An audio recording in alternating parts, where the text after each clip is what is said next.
Thank you so much to all of those candidates, and thank you, Kelly, for helping history change on its axis. Next, we have Mark Skousen, who's going to speak with us. He is the producer of the world's largest gathering of free minds, FreedomFest. And if you've never been to that, I encourage you to go. It's in Las Vegas every year. He's a former CIA analyst, and he is an investment expert, an economist, a university professor, and the author of 25 books, including bestsellers, The Making of Modern Economics and The Maxims of Wall Street. In 2018, Steve Forbes presented Dr. Skousen the Triple Crown in Economics for his work in economic theory, history, and education. And he has taught economics and finance at Columbia Business School and at Chapman University. And just last year, in 2019, he received the My Favorite Professor Award from Chapman. Please join me in welcoming Mark Skousen.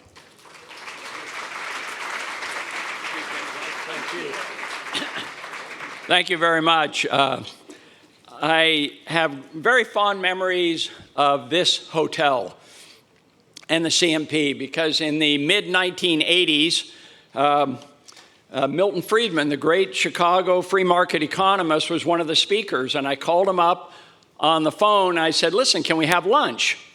And so I arranged a lunch overlooking the Pacific Ocean, a beautiful sight out there, and we spent a couple of hours together having lunch, and when it was through, the bill came, and I quickly grabbed the bill, and I said, Dr. Friedman, I don't want to ever hear again that there's no such thing as a free lunch because I'm paying for yours.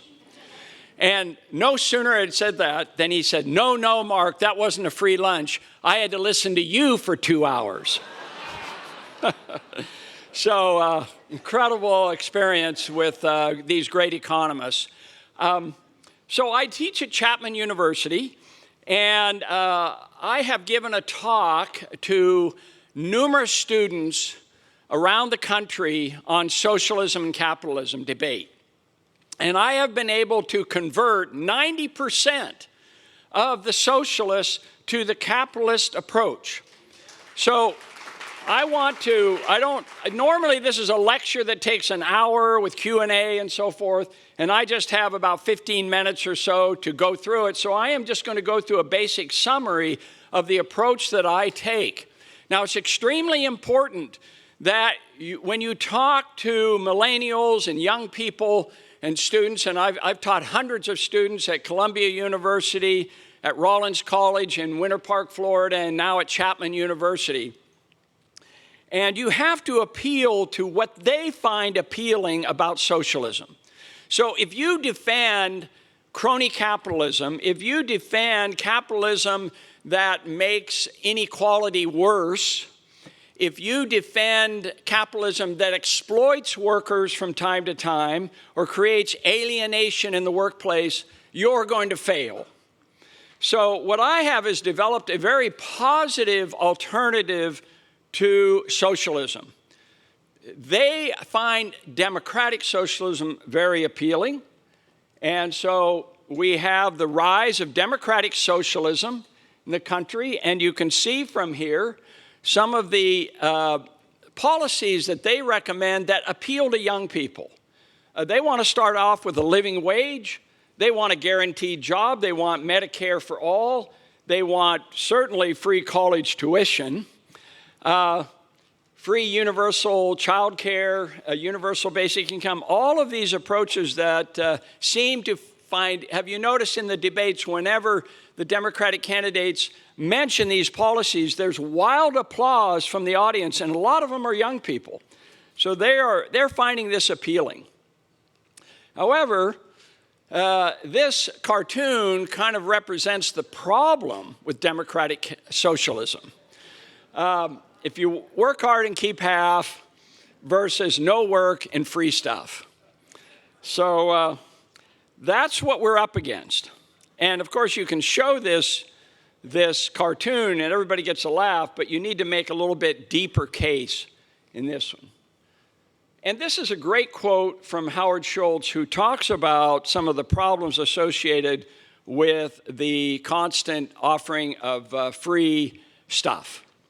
Howard Schultz was considering running for president of the Democratic Party. He is a businessman, so he knows that there is no free lunch. So who's going to pay for this? How are we going to pay for all this and not bankrupt the country?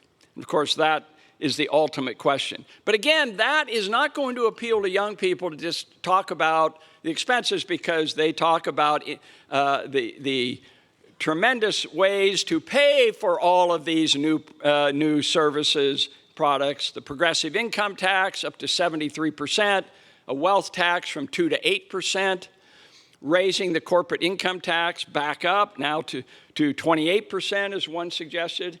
And this one is particularly pernicious on Wall Street, imposing a financial transaction tax on stocks, bonds, and dividends. It's only 0.1%. That can't amount to much, but believe me, it'll add up to trillions of dollars over the next 10 years. So it's a very dangerous tax, and it may substantially reduce liquidity and increase the bid-ask spreads. And then, of course, there's modern monetary policy that is advocated by AOC and others, which is easier money policy than we already have. So I start with the students with this quote, and I don't say where it came from. And most of you probably know where it comes from. But let me tell you something. I gave this talk at Hillsdale College, which is the most conservative free market college in the country, and half the students agreed with this quote. So that's what we're up against. Now, of course, then I tell them, and it's Karl Marx, but before that, I didn't tell them where it was from, and I wanted to figure out why was this appealing. And what I said was, students at Hillsdale and Chapman and elsewhere, let's put our economics cap on. This is an economics cap, a fedora in case you were wondering. And I'm the only professor at Chapman University who always wears a hat. And so they don't remember my name, but they said, oh yeah, that the guy who won the favorite professor award, I voted for him, the one with the hat. So in essence, it means give me what you can, take what you need. And is that the basis of a legitimate, ideal society? So the economic analysis, when I put the hat on, I say, okay, students, at Chapman University in California, it's really amazing when I ask this. What are your basic needs? Give me a figure. How much money do you need to live a comfortable life in California? And you know what my Chapman students say? I mean, I start out with, how about 30 or 40,000? Oh, no, professor, that's way too low. So we end up with $70,000 a year the Chapman students need to just enjoy life, to cover their needs. And I said, so what if you earn more than $70,000? What happens to that? Well, it goes into a community pot. You don't get to keep any of it.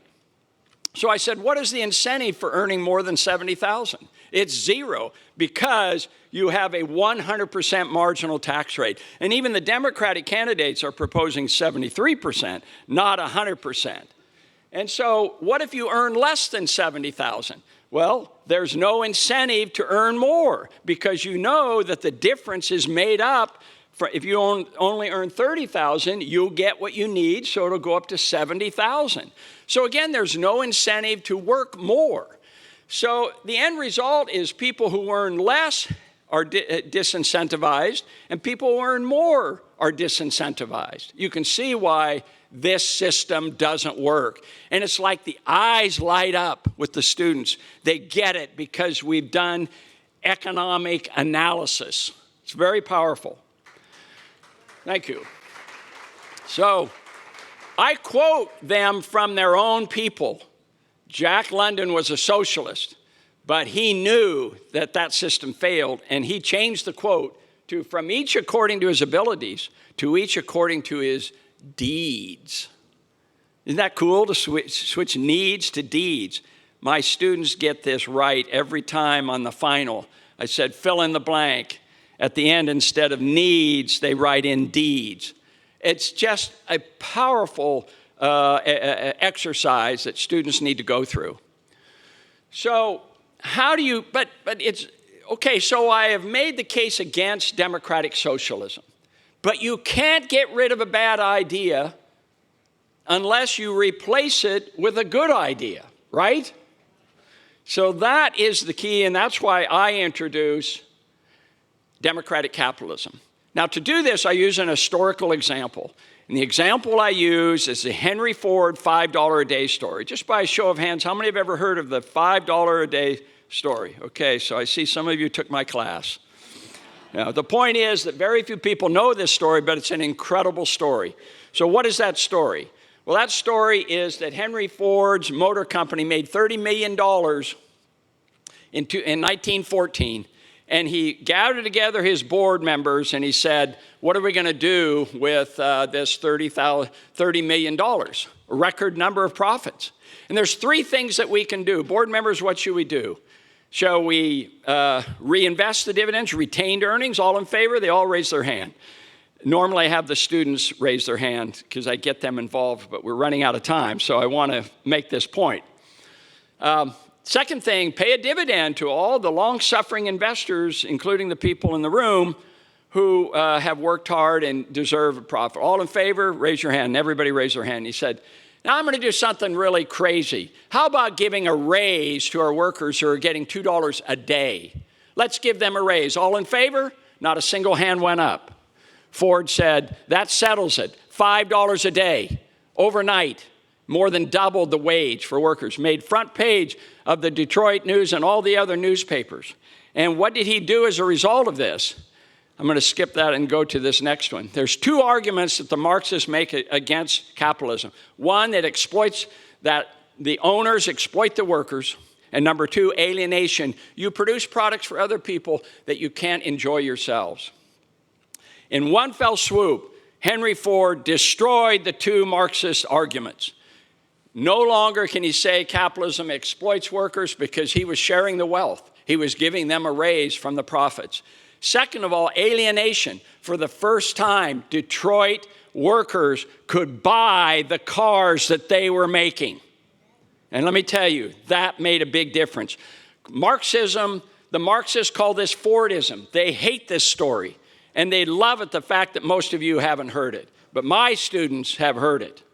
So today, who are employees, workers that are becoming millionaires because democratic capitalism, not crony capitalism, not exploitive capitalism, not alienating capitalism, but democratic capitalism where all the stakeholders, not just shareholders, but the stakeholders participate in the growth of the company. Microsoft, through stock options, 30,000 employees have become millionaires, many secretaries. Through the franchise system, 25,000 McDonald's workers, franchise owners, have become multimillionaires. Home Depot, 3,000. Google, over 1,000. This is the message that we need to get. Profit sharing, stock options, ESOPs, franchises. There's all kinds of ways in which you can help to share that wealth. And so I love this example. When I'm through, I show this cartoon. Capitalism, well, socialism is sharing the poverty, but democratic capitalism is sharing the wealth, and you do it without destroying incentives. And this brings me back finally to my last topic, and that is the textbook that I have written called The Making of Modern Economics. And I need to understand something. This book right here is the book of choice for 50 years. The Worldly Philosophers is the story of the great economists from Adam Smith on. And Robert Heilbroner is a socialist who wrote this book. And his favorite economists were Karl Marx, John Maynard Keynes, and Veblen. Now, we needed an alternative. And I wrote an alternative to that called The Making of Modern Economics. Now, of course, I don't have a title. I'd love to have this title. You can't get a better title than The Worldly Philosophers. Fantastic title. And mine is a textbook title. Now, there's a reason for that. The reason is because my textbook is getting in all the classrooms because you don't know, looking at the title, what the bias is. And that is critical to making sure a textbook gets in the colleges. If you make the case for the making of free market economics, this book would not get in most of the classrooms. But my book does. This is the #1 selling textbook that tells the history of the great economists. And if you look on the cover there, it's Adam Smith, who is the hero of this book. Now, the other thing that I do in this textbook that nobody else does is I have pictures. Yes, I tell stories. I have photographs. I have humor. My chapter on Marx is called Marx Madness Plunges Economics into a New Dark Age. You kind of know where I stand on Marx, right? Keynes is called the Keynes Mutiny, based on an old movie. The Keynes Mutiny. Capitalism faces its greatest challenge. And I make sure that in every chapter, even the Marx chapter, I talk about things that Marx said that we can draw from, that we can benefit from, that we can learn from. And that's extremely important to show both sides of the issue. So my textbook is getting a lot of rave reviews. So this is the book I brought for an autograph session at 3 o'clock today. And I hope you would take the time to come by and get an autographed copy. It's like textbooks, $49 for the paperback, but it's $30 here.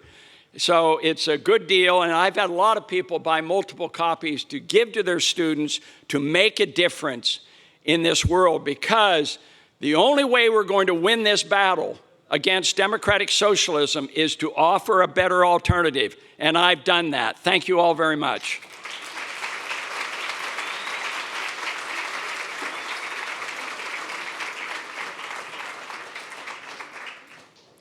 Now we know why his students gave him the award, My Favorite Professor. Thank you so much.